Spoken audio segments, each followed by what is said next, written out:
Welcome to our Ambassador Interviews webzine. My name is Yvonne Kim, and I'm the Executive Director of Asia Society Korea. Today, it is my honor to interview Ambassador of Rwanda, Her Excellency Yasmin Amri Sued. Ambassador Sued has been serving as the Rwandan Ambassador to the Republic of Korea since 2019, and she has been a great friend of ours since her arrival. And she's been a diplomat at the Rwandan mission in the United Arab Emirates.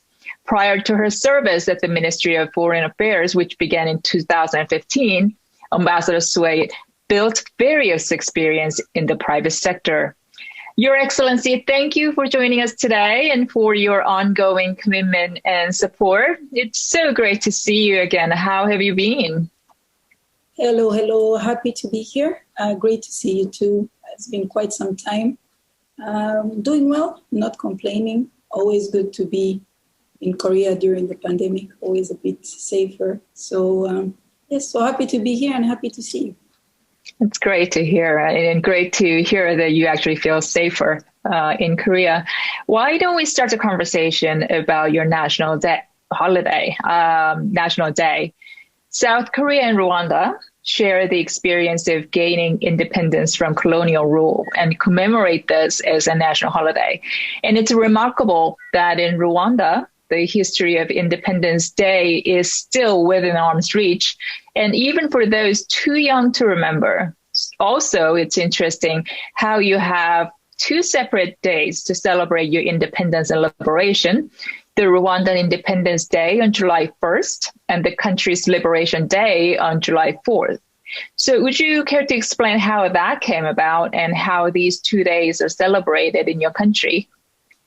Yeah, sure. You're right. The Independence Day is an important milestone, but it's a recent history. This year we were celebrating the 59th anniversary, so it's really very recent. We, as a country, were first a protectorate of Germany, and then after the World War I, Germany was required to give the colonial protectorate of countries they had under them to the Allied powers. So that's how, at that time, Rwanda or Burundi, which became two separate countries later on, became colonies from the Belgian kingdom. And it went on until 1962, on the 1st July. That's where we got our independence. But our history is quite particular. That's why we have an Independence and a Liberation Day. The independence was won, so somewhere we celebrated the fact that we were not under the colony anymore. But unfortunately, the power was given to, it was a revolution, but many called it an assisted revolution, which was a revolution that was kind of in accordance with the colonial power that knew that the independence wave in Africa was going on and it was time to probably change the system. But they kind of were in agreement with that revolution and kind of had a group of people that would continue what was already installed. So Rwanda in 1926 had a very particular event happen, which was they started to put ethnical identities, which means the ID had ethnical groups. So you would be identified by your name, but also by your ethnical background. However, this ethnical background didn't really make much sense because those groups that were separated in three had the same language, same culture, same background, same very much close to each other. There were more social groups than there were ethnic groups. So this created kind of a division. And unfortunately, after the independence, this division was continued and led to a genocide. So that's where the Liberation Day comes in, is that the Liberation Day was the end of the genocide that was stopped by the Rwanda Patriotic Front. And it was also the end of a system that refused that some of the Rwandans that were forced to flee in 1959 during that so-called revolution and other years afterwards could come back home.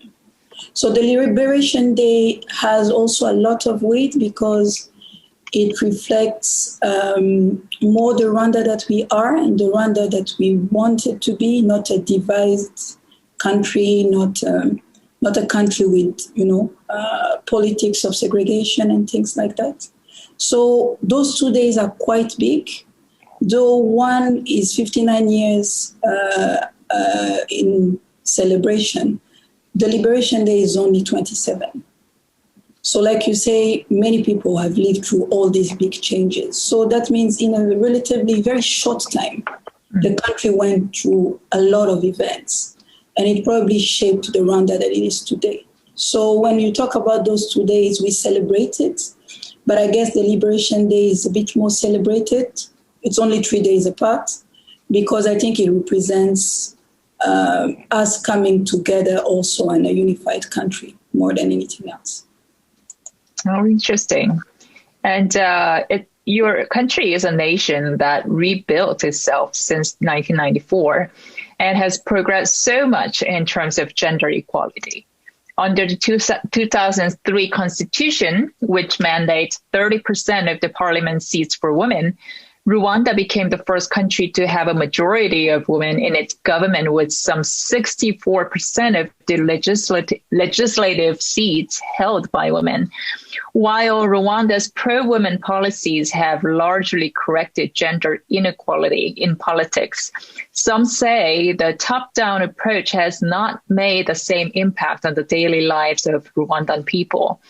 In South Korea, some scholars argue that Korea's economic development from the 60s got us where we are very quickly, but left the generation to circle back and address these structural challenges that were left unresolved. So as a female ambassador, do you feel the same about Rwandan gender equality? How do you assess the gender equality situation in South Korea? Okay, I think it's... Could you speak up a little louder? Sure. Okay. I think for me, I put it a bit in context. Mm-hmm. Like I told you, the history from the independence until 1994 was where really we were in a context where there is a lot of segregation, whether by ethnicity, by background, by let's say by region, but also even being in a position where if you have all sets of groups, even religion groups that are being segregated, you could imagine that the cause of women was really not on the table. So when you talk about the current gender equality journey, it is it's a very much very new journey. So expecting to see the result in such a short time, like 100%, wouldn't be very realistic. I think it's important to keep that in mind. However, I think the top-down approach was critical because as much as we were doing the gender equality journey, it's not something we did as a second journey. It was done in parallel as we were reconstructing the country.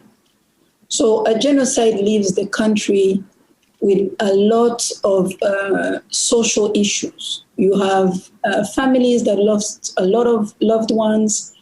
You have women that didn't have access necessarily to education and everything, that have to find a way to raise their families, find a living. So it had to be top down. There was no really way about it. And I think in 27 years, the structural issues are still there. So like you say, indeed, we've seen a lot of growth in terms of parliament. I think we are still, I think this year we're the first parliament with a high representation of women. We see a lot of representation of women in the government with a lot of ministers. sometimes at parity, sometimes a bit higher. So I think the political participation of women was a very strong message to the society. But indeed, you're right, there is still some room to go. When you look at, let's say, like local government, there are more women, but again, you still feel the weight of course, the culture, the history, where women, like in many countries, are still going for specific type of roles. Roles that are usually, social care, because I guess there is this sense that women cannot necessarily handle a certain level of pressure. But I think this is changing a lot because we've been doing a lot of effort in terms of education, which was our main weakness. And we see a lot of more women that are participating, but there is a structural issue in general where education, maybe at tertiary level, is still low. So it affects women, but it also affects boys. So to see the result will probably take a longer time. But I think in terms of mindset, it has changed a lot, especially for the men that I feel now feel the cause is theirs as much as it's women's cause. And I think it's critical. I don't think the gender equality journey, it's like we all know, it's not about women only, it's about the society. And Rwanda is a very ambitious country. We want to go far and we want to go there quite quickly. And we need 100% of our human capital. That's the biggest resource we have. So having women and young girls completely invested in that journey is critical. And we still see some weaknesses also, like in areas that are critical for our future, like STEM education, where it's more boys that go for those kind of studies. So I think in the case of Korea, it would be difficult for me to judge because it's a longer journey. So I wouldn't be able to know what were the critical, because, when you grow very fast, there are many key elements. And of course, there are some choices you make that have consequences, but they can't really be avoided sometimes. But I feel like in the case of Korea, the strength of Korea is really where we would learn from. And I think the journey we have where Korea doesn't necessarily, let's say in terms of index, perform as good as they usually do, is probably where we do perform well. So I think it's a very complementary journey to learn from. And it's very rare that you have a perfect situation where we can really learn from each other. So like in our case, political is quite advanced. Entrepreneurial is getting better, though unfortunately there is still a big group of the population in informal sectors. So it's not easy to really weight the growth in that sense. So we are still trying to move it to a more formal setup to allow the data to reflect what can be done. And I think where we would really benefit a lot from Korea is in the education side, because I think young girls in Korea do great, and they really, in terms of performance, not only attending, but in terms of performance, they really kind of overperform. And it would be a great learning curve for us. And the same in the health sector. I believe that Korea really ranks amongst the highest in general. And I think there is quite a good parity in that area. So it would be lovely to explore more on that end. How about in the foreign ministry in your country? As you know, we have 15 female ambassadors in Korea right now, including yourself, and it's a huge number. So do you see an increasing number of women working in the foreign ministry in Rwanda? Yes, I do. We had also for some long years a woman minister, and I think, representation, we always say representation matters, and I do think it does. And I feel that we have ambassadors, lady ambassadors at critical posts in critical missions. Mm-hmm. And I think even at the level of junior diplomats, we are having more and more ladies joining. So I think in the sense of people feeling that it's accessible, that it's something they can do in the Foreign Service, this is already there. However, of course, the system takes a bit longer to adapt. So I guess the system has a bit of room to adjust to these new changes because probably the rules that were there were a bit more formatted to a different work-life balance. So work-life balance in foreign mission also requires a different type of rotation, a different type of adjustment so that it also makes it a bit easier. But I really do feel that at all levels, in terms of the foreign ministry, I do see, even at the headquarters, I do see a very good representation of women, and it's growing. I think there is a will to increase, but I think the trend is quite good. Where is the most popular destination for the for your diplomats? I mean, you are always bragging about what a beautiful and perfect weather you have throughout the year. You said like 26 degrees most of the time, right? So with that kind of weather, where else would you want to go? But tell us, I'm curious to know. That is an interesting one. I wouldn't know what is the most preferred location because I guess it really depends on where you are in your life, what do you want to discover, what is your background. So it's very interesting. I don't know if I would be able to I guess a wild guess, there are some that look more, for all in general, for foreign mission, there is always some destination that in terms of diplomatic life are bubbly. So it's always interesting. So I guess the big centers will always be the most attractive.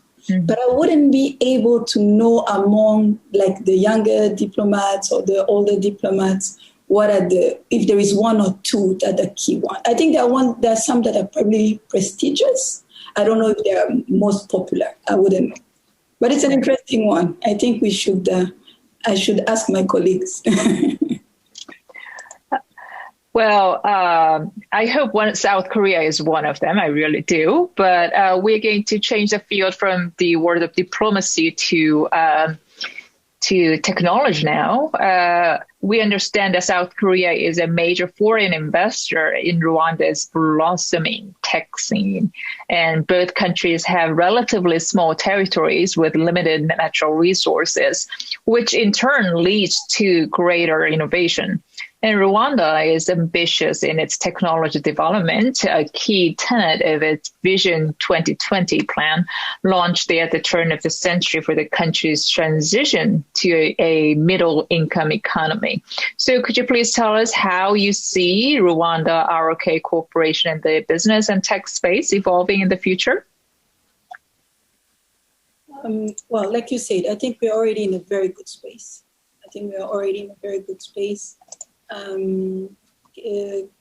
Haiti actually laid the fiber optics nationwide. So that is already quite a big step.